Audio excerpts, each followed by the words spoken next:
What's going on, gamers? Welcome back to round 3 of the console exclusives for 2020. We hit Microsoft's Xbox, we hit Sony's PlayStation, and now we're moving right forward to Nintendo, the console that has taken the market by storm in the last 18 months. Now, Nintendo holds a lot of things close to the vest until their big announcements. E3 is always a big one. They have Nintendo Directs. So the games that I have for you today are games that are guaranteed to come out this year, and then a couple that I think are coming out, but we've really got to wait on Nintendo. So take it all with a grain of salt, but there are some games coming out that I think you should know about. With the Nintendo Switch Pro model being rumored, that's kind of an interesting idea as well to compete with the upcoming PS5 and the Xbox Series X. So Switch has some big stuff planned for 2020, but I'm here to talk about the games, homie, so stick around, let's get into it.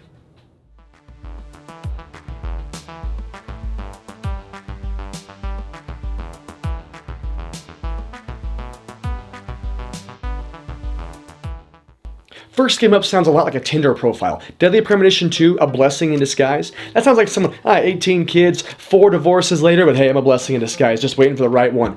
Alright, that doesn't really make a difference at this point. What we're talking about is a survival horror game that originally was not a smashing success when it comes to sales, but it got enough of a cult following to finally get this sequel released. This game stars Aaliyah Davis, who's an FBI agent in Boston, who is reopening an old case. If you're a fan of the original game, it took place in New Orleans, and Francis York Morgan was the main character.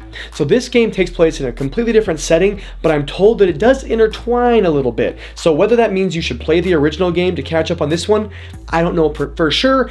I doubt it, but I believe that there's going to be a few little references to the first game. So if you're bored and you want to play it, or catch a walkthrough or a speedrun or something, so you can kind of keep up on what's happening. But Deadly Premonition 2 drops a little bit later this year.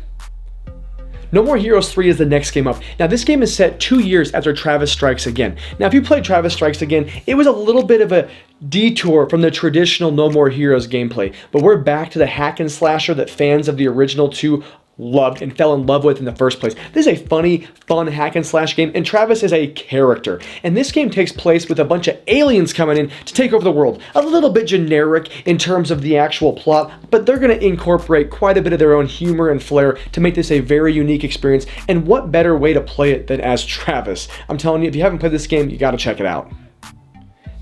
This is an RPG that fans are literally going to be pumped about. Xenoblade Chronicles Definitive Edition. Now, even though this is a remake / remaster of the original Wii Classic, which still holds up today, this game is going to give it quite a bit of an overhaul, not just in graphics, but in some of the gameplay. There's going to be new accessible areas to the already massive area you can cover in the game itself. This should be a welcome addition to the open world classic, and the Switch has been a little bit small in their library of RPG and JRPG games. So Xenoblade is a game that held up just fine on the Wii, but now we can take it on the go, which is going to be really cool with updated graphics, visuals, and even a few gameplay tweaks to make it even better. So if you didn't play the original Xenoblade, then this is a great chance to catch up on that one. Finally, after 13 years, fans of the babylicious Alien Slayer Samus might actually get Metroid Prime 4. Now, I say might because it has been announced that Metroid Prime 4 is in development, but it's also been in development hell. There's been a few changes, and 2019 was a possibility, but that obviously passed. We didn't hear a lot about it, but I think Nintendo is ramping up, and I'm hoping that fans of that FPS can get a Metroid Prime 4. It's been too long, and everybody knows this game is wanted and going to be a huge success, so why not give us what we want, Nintendo?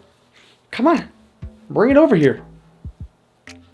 Next up is a game that is coming out on March 20th. That's Animal Crossing New Horizons. Now, what is there to say about Animal Crossing? I feel like this is one of those games where you either played it and loved it, or you played it and thought, it's just not for me. It's going to have a lot of the same stuff that you love about Animal Crossing, but you're going to be in charge of cleaning up a deserted island. So you get your own island. That's pretty cool. You get to bring it to life, you get to bring people in, clean it up, make it your own space. So if you're an Animal Crossing fan and living on an island and making it your own sounds fun, this could be a pretty cool game. Okay, here's another game that is definitely announced but not set in stone, and that's Zelda Breath of the Wild 2. Now, why do I think 2020 is the year for this? Because Nintendo knows that they need something to counteract the Sony and the Microsoft console launches. Now, we might get a Switch Pro, but that's not going to get the blood flowing like a Breath of the Wild sequel. Now, Breath of the Wild's kind of had a little bit of mixed reviews from a few people, Captain Algebra, but for the most part, most people love Breath of the Wild, and that's why this sequel would be such a huge dent in the hype Sony and Microsoft gets. So it's Breath of the Wild 2. We're going to get it. It's been announced. I'm hoping it's 2020. Right?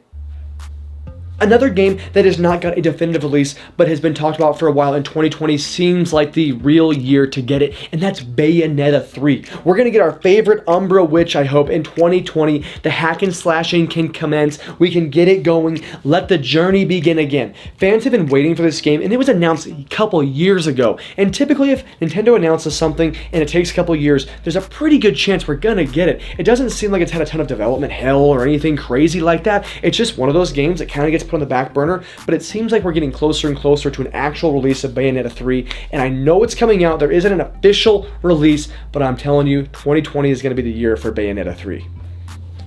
There you go, gamers. A few games that are for sure coming out in 2020, and a few that I believe will be seeing released at the end of the year. I always hate making a list where it's like, I think it's going to come out this year, but Nintendo keeps everything really close to the vest, and it's hard to kind of gauge when they're going to put games out. They're their own boss, they do what they want, and I wouldn't have it any other way. Let me know what games you're looking forward to, and what games maybe I didn't hear about that are going to be coming out in 2020 that I should be hyped about. Alright guys, we'll see you in a few days. Keep trolling, keep rolling. We'll see you later.